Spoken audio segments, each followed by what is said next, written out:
Hello दोस्तों, ये video होने वाला है एसएससी डिस्क्रिप्टिव एग्जाम की रिगार्डिंग। तो इसमें हम डिस्कस करेंगे कुछ इंपॉर्टेंट लाइंस और कुछ कोट्स के बारे में जिनको आप अपने ऐसे में यूज कर सकते हो। ठीक है, तो ऐसे में आपके स्टार्टिंग हो गया या फिर आपका जब ऐसे कंप्लीट हो जाता है तो दोनों जगह आप इन लाइंस को यूज कर सकते हो। और कौन सा आपका टॉपिक है उसके अकॉर्डिंग आपको यहाँ पे लाइन यूज करनी है। ठीक है, तो मैंने अलग अलग टॉपिक के अकॉर्डिंग यहाँ पे बहुत सारे आपके पास ये इंपॉर्टेंट लाइंस हो गए, इंपॉर्टेंट कथन किसी के द्वारा कहे गए हैं और कुछ कोट्स हो गई, उन सभी को एक साथ यहाँ पे इस वीडियो में कवर किया है। तो ये वीडियो आपके लिए बहुत बेनिफिशियल रहेगा। तो जो भी हाई स्कोरर्स होते हैं तो वो इन सभी चीज़ों को यूज़ करते हैं अपनी कॉपी में, कि जब आप अपने ऐसे लिख रहे हो। तो ये मैंने आपको प्रीवियस ईयर के स्टूडेंट की कॉपीज़ भी दिखाई हैं, तो उन्होंने इन सभी चीज़ों को यूज़ किया है। वेदर आपका स्टार्टिंग हो गया, स्टार्टिंग इन लाइन से कर सकते हो आप, ठीक है, टॉपिक के अनुसार। और जब आपका ऐसे कंप्लीट हो जाता है तो इन लाइन्स को यूज़ कर सकते हो। ठीक है, तो ये हैंड रिटन नोट्स के थ्रू हैं, तो इसको मैं आपको कवर करता हूँ यहाँ पे। और इसका PDF मैं आपको टेलीग्राम चैनल पर डाल दूँगा, तो वहाँ से आप डाउनलोड कर लें। और इससे पहले भी हम पिछली वीडियो में हमने लेटर का फॉर्मेट कवर किया था, उसमें कंप्लीट लेटर देख लिया था जो आपके एग्ज़ाम के लिए इंपॉर्टेंट है। एक क्वेश्चन वहाँ से आएगा आपके पास 50 मार्क्स का, उसको भी आप एक बार ज़रूर कवर कर लें।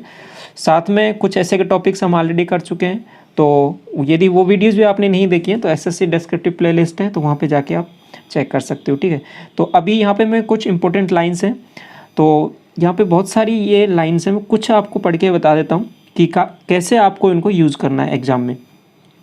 तो एक बार आपको इनका रीड मार लेना है और टॉपिक के अकॉर्डिंग आपको इनको सेलेक्ट करना है कि किस टॉपिक में आप किस चीज़ को यूज़ कर सकते हो बस। तो ये एक छोटी सी चीज़ है।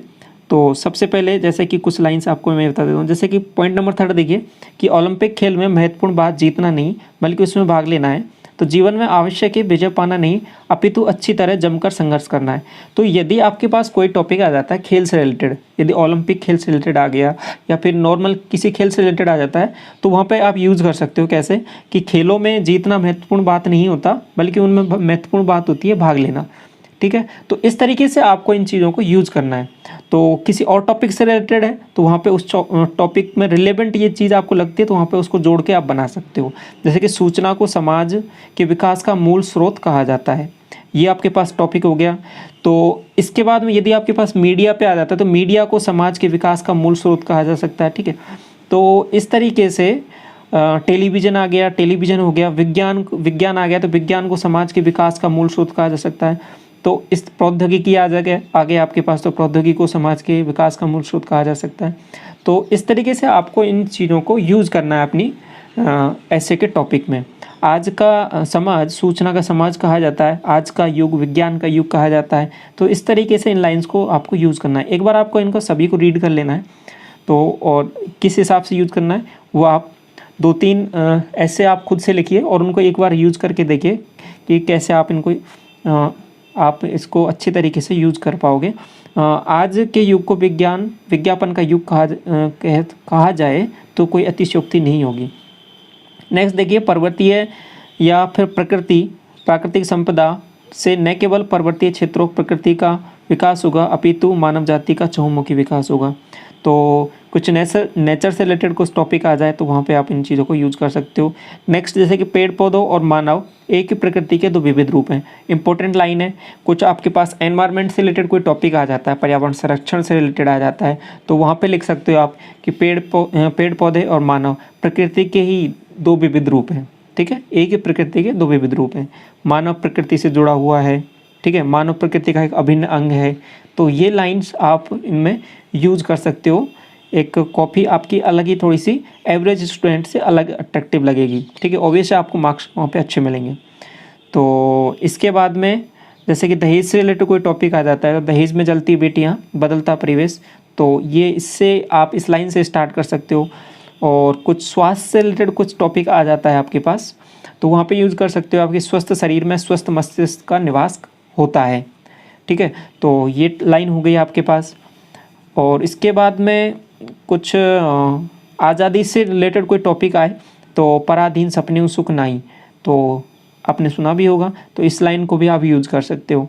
अनुशासन, आपके पास डिसिप्लिन से रिलेटेड कोई चीज़ आ जाए तो अनुशासन मानव जीवन का श्रृंगार है, तो आभूषण है, तो इस तरीके से इन चीज़ों को आप यूज़ कर सकते हो। आज का युग विज्ञान का युग है, प्रतिस्पर्धा का युग है, और इसके बाद में मन के हारे हार है, मन के जीते जीत। तो ये कुछ इंपॉर्टेंट लाइन्स है, एक बार आप पढ़ना ज़रूर इन सभी लाइन्स को। और लास्ट में कुछ लाइनें और मैं बता देता हूँ, और जैसे कि जो इम्पोर्टेंट टॉपिक्स में अलग से लिखी है मैंने यहाँ पे, कि जो सभी टॉपिक्स को यहाँ पे कवर कर लेंगे। अब जैसे कि किसी कोई समस्या है और उसका आपको निदान के लास्ट में ऐसा लिखना है, उसका कुछ निदान के टाइप में, तो वहाँ लिख सकते हो कि जहाँ चाहा वहाँ रहा। इस लाइन से आप स्टार्ट कर सकते हो। और कुछ उत्साह टाइप की बात आपको वहाँ पे करनी हो तो नर हो न निराश करो मन को।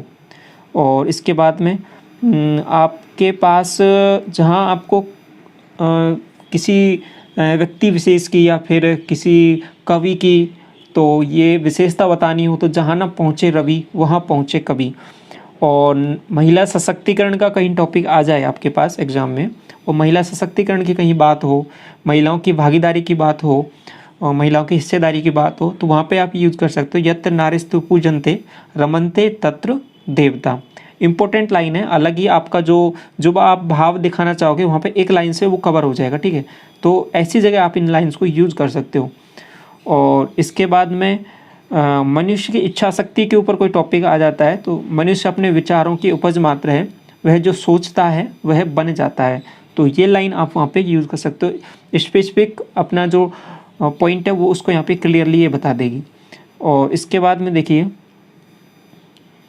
कि अब जो टॉपिक आ जाता है आपके पास, कृषि से रिलेटेड कोई टॉपिक आ जाता है या गाँवों के पर्यावरण के ऊपर आ जाता है, तो वहाँ पे ये टॉपिक आप ये लाइन लिख सकते हो कि भारत गाँवों में रहता है और कृषि भारतीय अर्थव्यवस्था का सुदृढ़ आधार है, ठीक है। और इसके बाद में भ्रष्टाचार के ऊपर कोई टॉपिक आ जाता है आपका, भ्रष्टाचार से रिलेटेड कोई टॉपिक है, तो वहाँ पे ये लाइन एकदम सूटेबल है कि पृथ्वी पर हर आदमी की ज़रूरतों को पूरा करने के लिए पर्याप्त संसाधन है, लेकिन एक आदमी के लालच को पूरा करने के लिए नहीं, ठीक है। इम्पोर्टेंट है, इसमें आपका जो भाव है वो दोनों चीज़ें यहाँ पे क्लियर हो जाएंगी। तो इसके बाद में शिक्षा से रिलेटेड कोई टॉपिक है आता है, आपसे पूछ लिया जाता है, तो वहाँ पे शिक्षा सबसे ताकतवर शक्तिशाली हथियार है जिसका उपयोग आप दुनिया को बदलने के लिए कर सकते हो। ये इम्पोर्टेंट कथन है, आपको पता ही होगा किन्होंने दिया ये।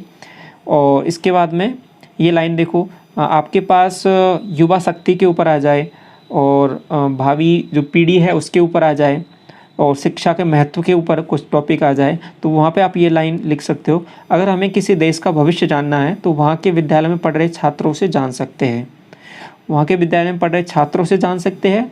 और इसमें एक और चीज़ ऐड कर सकते हो कि वहाँ की विद्यालय में पढ़ रहे छात्रों वो वहाँ की शिक्षण प्रणाली से जान सकते हो। यदि आपके पास टॉपिक आ जाता है न्यू एजुकेशन पॉलिसी, तो वहाँ पे आप इस लाइन से स्टार्ट कर सकते हो। एक अच्छी लाइन हो सकती है कि अगर हमें किसी देश का भविष्य जानना है तो वहाँ के विद्यालय में पढ़ रहे छात्रों व वहाँ की शिक्षा प्रणाली से जान सकते हैं, ठीक है। तो फिर उसके बाद में आप शिक्षा प्रणाली पर जा सकते हो, एजुकेशन पॉलिसी के बारे में कंप्लीट बता सकते हो। तो ये एक अच्छा शुरुआत हो जाएगा आपके पास उस पर्टिकुलर टॉपिक का। तो इसके बाद में आगे देखिए कि अज्ञान हमेशा परिवर्तन से डरता है, और आपके पास वैश्विक शांति के बारे में कोई टॉपिक आ जाए तो युद्ध कभी भी किसी समस्या का स्थायी समाधान नहीं होता। इस लाइन से आप स्टार्ट कर सकते हो, एक अच्छी लाइन है। और धर्म के बिना विज्ञान लंगड़ा है और विज्ञान के बिना धर्म अंधा है। क्योंकि अब यहाँ देखो इसका मतलब भी आपको थोड़ा समझना होगा कि आपका मतलब, इसका मतलब ये हो गया कि विज्ञान, अगर इसमें आप धर्म को यूज़ नहीं करोगे तो आपके पास विज्ञान का है, विज्ञान एक तरीके से क्या है, पर्टिकुलर चीज़ की नॉलेज, तो नॉलेज को आप यूटिलाइज करना है, आपको दैनिक जीवन में यूज करना है, तो धर्म के बिना संभव नहीं है, ठीक है। और विज्ञान को बिना धर्म अंधा है, और केवल आप यूज़ कर रहे हो लेकिन आपको नॉलेज नहीं है, तो नॉलेज आएगी आपको विज्ञान की समझ से, तो इसलिए इसके बिना ये अंधा कहा गया है। और आपको उसको दैनिक जीवन में यूज करना है तो वो होगा आपके पास धर्म से। तो इसलिए ये दोनों एक दूसरे के आपके पास एक दूसरे पर निर्भर हैं, तो तभी ये दोनों चीज़ें एक साथ हो पाती हैं। तो भ्रष्टाचार से लड़ना केवल सुशासन नहीं, आत्मरक्षा है, देशभक्ति है। भ्रष्टाचार से रिलेटेड ये भी आप लाइन यूज कर सकते हो, और पहले भी हमने एक लाइन देखी थी, तो वहाँ पे वो भी आप यूज़ कर सकते हो, ठीक है। समाधान का हिस्सा बने, प्रदूषण से ऊपर कोई टॉपिक आ जाए, पर्यावरण प्रदूषण हो गया, जल प्रदूषण हो गया, वायु प्रदूषण हो गया, तो वहाँ पे ये लाइन अप्रोप्रिएट है कि समाधान का हिस्सा बने, प्रदूषण का नहीं। और इसके बाद में किसान के ऊपर कोई टॉपिक आ जाता है तो सर्दी की ठिठुरन और गर्मी की भीषण तपन में किसान काम करता है ताकि दुनिया खा सके। तो इसने जो किसान का जो भाव है, किसान की परिभाषा एक लाइन में अच्छे तरीके से यहाँ पे व्यक्त कर दी है, ठीक है।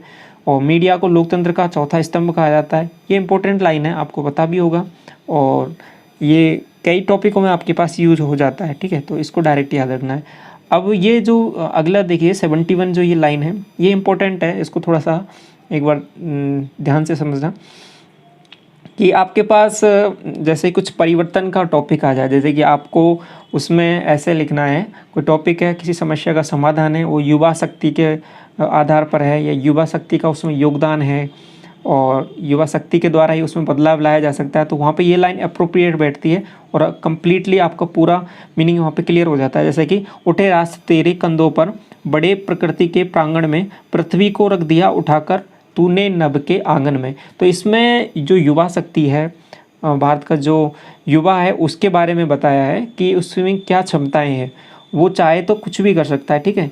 कुछ भी समाज में परिवर्तन लाना चाहे तो वो ला सकता है और देश को प्रगति पथ पर ले जा सकता है, ठीक है। तो वो सभी चीज़ें इसमें पोटेंशियल है, तो उसको दिखाने के लिए अप्रोप्रिएट लाइन है, उठे राष्ट्र तेरे कंधों पर, बड़े प्रकृति के प्रांगण में, पृथ्वी को रख दिया उठाकर तूने नभ के आंगन में। तो इम्पोर्टेंट लाइन है, इसको आप याद रख लें जरूर ध्यान से, ठीक है। हाँ, इसके बाद देखिए, आप अपने भविष्य को नहीं बदल सकते, आप अपनी आदतों को बदल सकते हैं। निश्चित रूप से आपकी आदतें ही आपके भविष्य को बदल देंगी। तो आगे देखिए, कदम कदम बढ़ाए जा, भ्रष्टाचार मिटाए जा, देश को बचाए जा। और इसके बाद मानसून भारतीय कृषि की आधारभूत संरचना की जीवन रेखा है और ज्ञान में किया गया निवेश सबसे अधिक ब्याज देता है। तो ये कुछ इंपॉर्टेंट लाइन्स हैं, आपको समझ में आई होंगी।